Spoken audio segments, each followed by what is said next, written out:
My mother is a Colombian, and she came over in 1974 because she had a nursing degree, and there was a shortage of nurses in this country because of the Vietnam War, and she was able to get a green card that way. Is it? Right. It was your PhD in engineering. Is that how you ended up becoming Yes. moving over permanently? Yeah, so I mean, that was my life goal, anyways. Regardless of when I was when I was 5 years old, if you asked me what I wanted to do when I grew up, I would have said I want to immigrate to America, work for NASA as a scientist. Beautiful. So Incredible.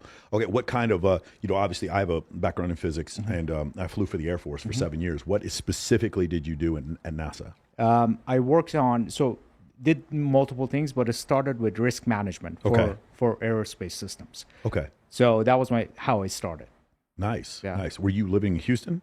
No, in Moffett Field. Okay, Yeah, Moffett. California. Okay, Moffett. Yeah, Yeah. the Air Force base is out there. That's Yeah, right, exactly. It's on an Air Force base, and it is. I work for the computational sciences division. Nice. So I built models for space missions, probability of loss of mission, Yeah. probability of loss of crew, and stuff like that. Jim Simons, the guy who runs the Medallion Fund, probably I've the most, heard of him. yeah, Yeah. most successful hedge fund manager. So his degree, I believe, is in some like advanced mathematics, and his executives are all physicists. He hires physicists to work there. And one thing I explain to people is like, whereas an accountant can forensically look at finance, you'll have a guy in finance who tries to predict through models of what is going to happen in the future financially. And a lot of the times these financial firms hire physicists because physicists are good at modeling. I was listening to Neil deGrasse Tyson talking about how much code he had to write when he was getting his PhD. Physicists are good at using computers to model what the future is going to be like. And so essentially, like, that's why you would hire physicists for some of these different approaches. Exactly Yeah. right. So I mean, they're good at approximation. So obviously, the real world is too complex. So physicists are really good at simplifying it into models that are, not too, like Einstein said, make things simple but not too simple. Sure. So that's a good model. Yeah. That's a hallmark of a good model. Yeah, in astronomy, it's a little easier because you have objects flying through space. Like when Johannes Kepler's observations, these are planets that they don't bump into anything. Right. It's the same orbit every year for millions of years.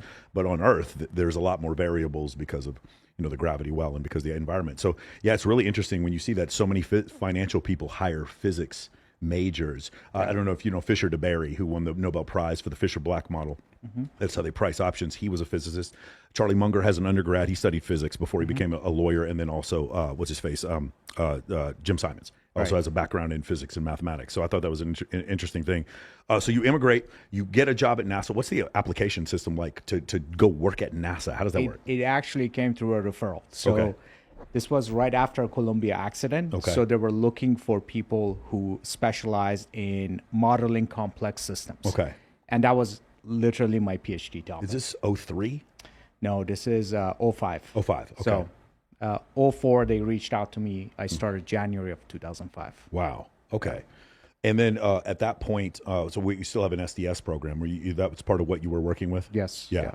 And then later on canceled it. Now we just send them up in the Soyuz capsule, although we don't do that anymore now. No. Yeah. Because of the Russians. SpaceX hopefully does that now. SpaceX will handle that. All right, so you're there, and then at that point, there's a point while you're working in NASA that you realize you want to become an entrepreneur? I was thinking about it before I joined, and then during that time period, I had the time to start playing. And 2 years after I started working for NASA, I was like, I'm gonna take the leap. Yeah. And one of the things I thought was really great was that you were basically looking for anything that was web-based and trying to turn it into an app. Correct. And you were going for one thing after another. What were some of the ideas that you had before Zoosk? Oh, we did a lot of gaming apps. We did a lot of quizzes. Yeah. A lot of them. We were always top 10 apps on Facebook for weeks. And quizzes, apps, everything you can imagine on the web. We were just playing with it. And we ended up on online dating, and that took off. And we just shut down everything else.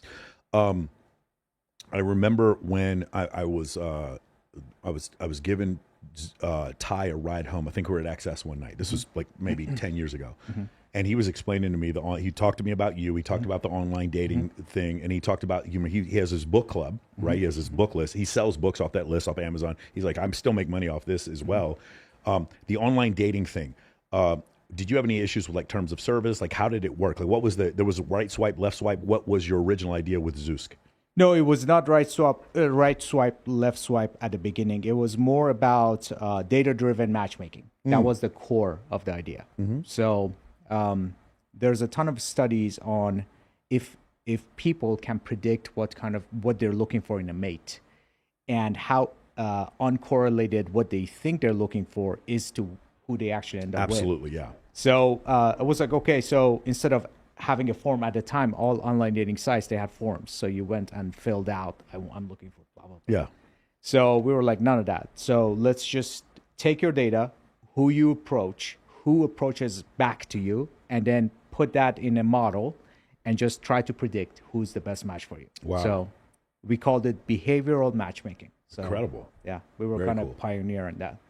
Very nice. Now you see a lot of those dating sites, and it's just like short-term hookup. Yeah, I know. And like every year, the girls on there it gets worse and worse because women Yes. don't want to be on this, and it's like 6-to-1 guys to girl ratio on some of Yes. these websites. It's really weird how that whole eco structure. It started off kind of being 50-50, and then just it went on to where it's like very difficult to Yeah. use some of those apps. Almost all women have a bad experience, and 80% of men have a bad experience. Isn't that 20% of men are doing great. Yeah. So that it's interesting that you bring that up. So the recent survey, Tinder, Bumble, and Hinge, they talked about 80% of men deemed unattractive on dating apps. The top 10% of men on a dating app. So if you stratify by right swipes, they get 63% of the right swipes. I mean, if you guys know anything about stats, that's ridiculous. Like That's ridiculous, That's an yeah. absurdly high number. Yeah. The top 20% get 83%. So that's 1.5 standard deviations that go to 20% of men. Right. But when you compare it to women, or when you compare it to men, the top 63% of right swipes for men go to 43% of women. So men do still have a little bit of like, inflation. So like if you live in San Diego or Los Angeles, a girl who might be an 8 in Waco, Texas is like a 6 in Las Vegas. For sure, you're going to have a little bit of that. But for the most part, men find 5s to be 5s, 6 to be 6s, 7s to be 7s, whereas women finds 8s to be 5s, 7s, 9s to be 7s, and there's only one 10. It's Drake and like Chris Hemsworth. Those are the only 10s that exist, right?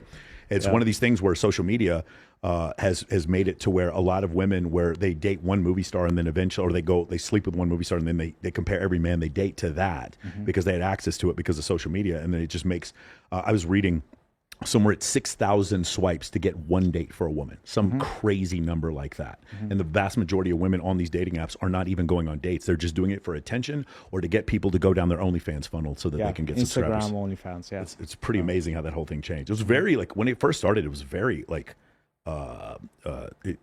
people had a very positive idea of how this was going to work and like Right. change the idea of dating. But like it actually, it still has some positivity to it. But I think Instagram's probably the biggest dating app It in the is. world now.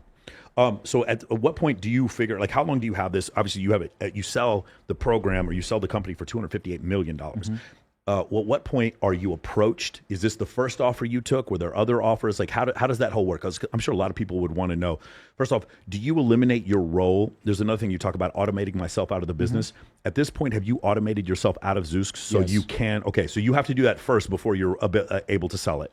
Well, we had offers when I was actively running it too. Okay. But we decided not to sell at that time. And I eventually, I replaced myself. So, and then the offer came, and I'm not even sure if it was a good decision to sell it, honestly. You think you could have held on for more? Yeah, Yeah. Or maybe like spun off some other stuff. exactly. Yeah. We'll It is do more acquisitions with it. It is pretty amazing how all those dating sites are owned by like the same company now. That's right. By the way, all the porn sites are owned by the same company as well. You see this horizontal integration when it comes to a lot of this It stuff. makes sense. I mean, there are a lot of synergies. You can dominate the affiliate offers and affiliate networks, so it makes a lot of sense to combine them. Yeah, it is. It is pretty nuts. So the offer came from who? Like I think a lot of people out there want to know, where do you get the email for the $258 million offer? How does that work? It was 2 or 3 years in the making. Yeah. So the company that bought it was looking into buying our company for a long time. Yeah. And we were able to eventually structure a deal. Okay. That Did you worked take out. shares? We took cash and shares. Okay. So it was a public company.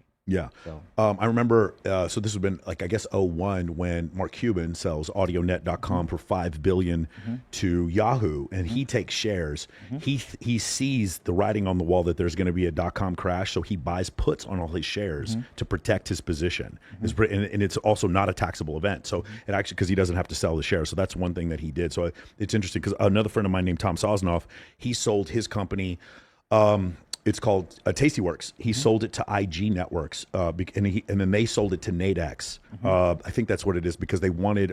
There's a crypto company that wanted to have like SEC compliance or whatever, and then he ended up buying the company back. But they gave him all shares. He became the biggest shareholder in the company that bought his company, and then he sits on the board for them. So I thought that was interesting how that works. I think a lot of people don't understand that concept of like buying things with, especially equity. public companies. I mean, that's the main reason, in my opinion, to take a company public. Yeah. Because you can use your stock as currency to buy other companies. Yeah, incredible.